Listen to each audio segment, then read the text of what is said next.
The sky was draped in grey as rain whispered down on black umbrellas, a fitting curtain to the grief that blanketed the Holloway family. Alina stood motionless beside her mother's open casket, her heart a heavy drumbeat echoing in her ears. Miriam Holloway, her mother, her rock, had been pronounced dead just 3 days earlier. Peaceful, the doctors had said, after slipping into a coma caused by a sudden stroke. There had been no chance of recovery.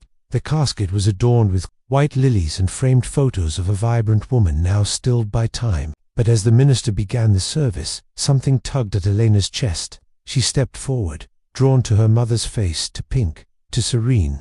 Her hand reached out, hovering just above Miriam's. It didn't feel like goodbye.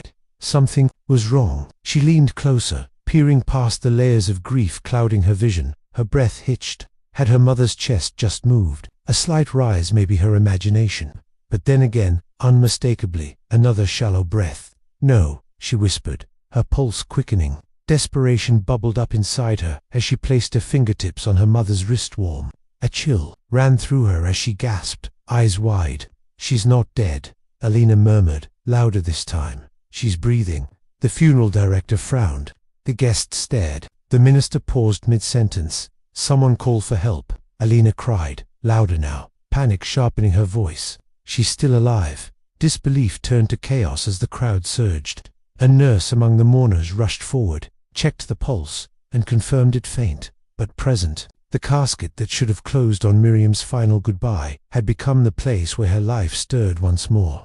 And in that surreal moment of rain and resurrection, Alina had done what no one else dared. She questioned death itself. The ambulance arrived within minutes, sirens piercing through the drizzle as paramedics pushed through the crowd and gently lifted Miriam Holloway from the casket. Alina clung to her mother's hand as they wheeled her into the back of the vehicle, heart pounding with disbelief and fragile hope.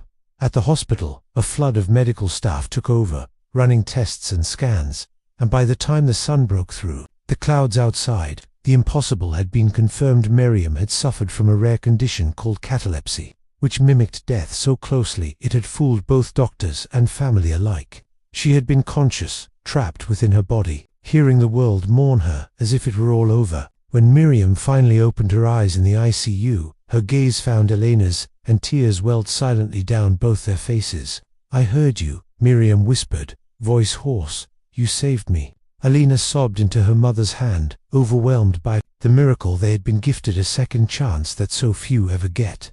The days that followed were full of healing, not just for Miriam's body but for the hearts of everyone who had nearly said goodbye too soon. The hospital staff called it the miracle funeral, and news outlets quickly caught wind of the story. But for Alina, it was never about headlines or miracles. It was about trusting her instinct when everything said to let go. She had almost buried her mother alive. That truth haunted her, but it also strengthened her. Love had pulled her forward, and because of that love, Miriam was alive. In time, mother and daughter returned to the quiet rhythm of life, holding each other a little tighter, speaking their hearts a little louder, and never again letting the silence say more than it should.